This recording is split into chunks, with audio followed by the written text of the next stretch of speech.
Hello everybody, it's Ricard Lucas here. I'm back with a brand new retro let's play, and today and over the course of several videos I'm going to be playing through Kid Icarus of Myths and Monsters for the Nintendo Game Boy, played here using the Super Game Boy on the Super Nintendo. Now I have reviewed this game, but I thought, you know what, I want to do a let's play of this game because it's one of my favourite Game Boy games ever. Essentially, we play as Angel Pit, and he's out to stop the evil Orcos, who plans to rain chaos and destruction from the skies by invading Angel Land. Luckily, before this happened, Palutena saw all this happening in a dream, and she'd chosen Pit to be the one most worthy in order to stop Orcos. However, he needs to get his hands on 3 sacred treasures to power him up completely to be a force to be reckoned with. So this isn't like your typical platform game where you can just go from A to B.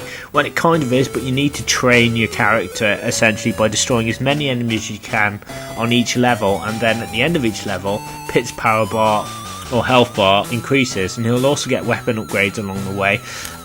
It's kind of one of those games that's like, oh, it's really tedious having to do it and to farm and grind and to get everything, but once you power the little guy up you will understand exactly what I mean. So let me just change the control type and then we'll get into the game.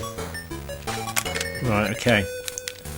New game. So this is Pit here. He can jump, he can use his trusty bow and arrow, and I will say you need about, I would say, 300 hearts for each level. Now it's a funny game this, because the game keeps track of how many enemies you defeat and how many hearts you collect, so it sort of totals it up towards the end of each level, and then I think after about every 2 levels your sort of bar increases.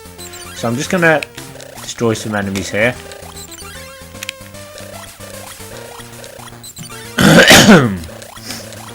Right, there we go. So yeah, I need about 200 enemies. And you need to be careful really early on because Pit's really weak. As you can see, he can only take like a few hits at the moment. So as soon as I increase his health bar, you know, I'll be able to get rolling. There are also training rooms that you'll need to visit as well, and one thing I do love about this game is the fact that you can get your hands on the 3 treasures, but that's no guarantee you'll be able to use them, so you need to defeat enough enemies, and then if you defeat enough enemies, it's only then that Palutena will grant you the power to use some of them, because Orcos is, without the treasures, he's very difficult, and I don't think you'll be able to defeat him without all 3. I've never really tried, to be honest.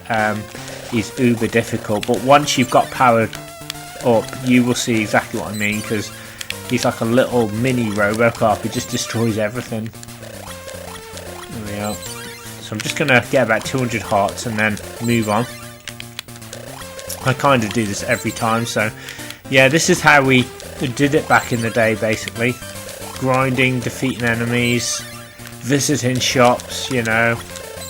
I mean, this game does have battery backup, so you can save your game kind of after every level, but I think there's only like 1 file on, which is a real shame, but it is a great game.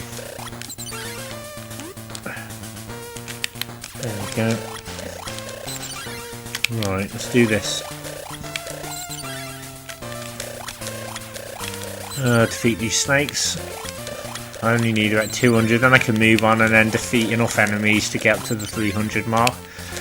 I said it's very sort of like Metroid. I think it uses the same game engine, which is pretty cool. Oh, excuse me.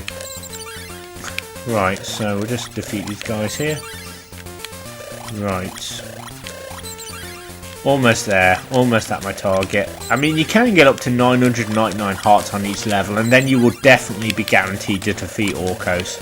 Yeah, but I think that would just take too long, and it wouldn't be much of a let's play because you'll just be sitting there watching me do it. And I could do it and edit the video, but it would just be like, okay, I think it would just take away from the actual grinding aspect of the game. So I did sort of debate how I would do this let's play. Right, training room here. This is the first one, so there's just a load of bats in here, so I need to be really careful because, as I said, I can only really take a few hits and it gets really dangerous early on. Poor Pit, man, it doesn't have much health. Ah, yes, health there. Oh, come on, man, what are you doing? Yes, you can get little chalices which refill your health, and Come on. There you go. Brilliant.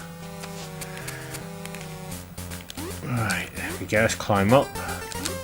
There's a massive chalice there if you need it. So, I guess there are health pickups you can get. It's not like, you know, the game leaves you totally in the dark. It does kind of help you out and throw you a bone every now and again.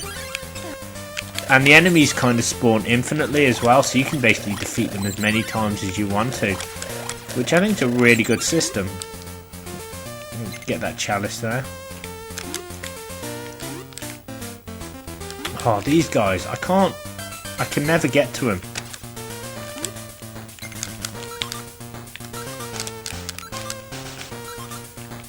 But what I have done is I've turned those enemies into hammers. Check it out.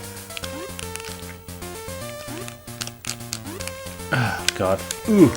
And hammers are literally essential on this game because they break open statues, they find hidden areas, and they're just amazing.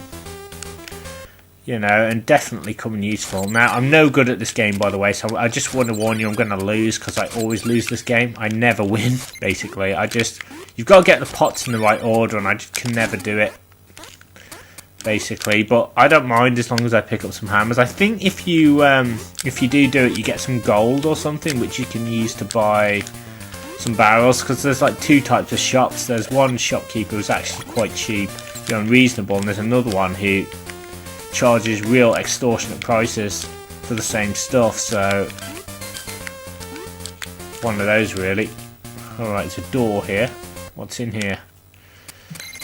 May I help you with everything? Well, I want to buy a bottle. There we go. So I've got one spare bottle of health, and what will happen is if I lose energy, that bottle will kick in and it will replace my bar.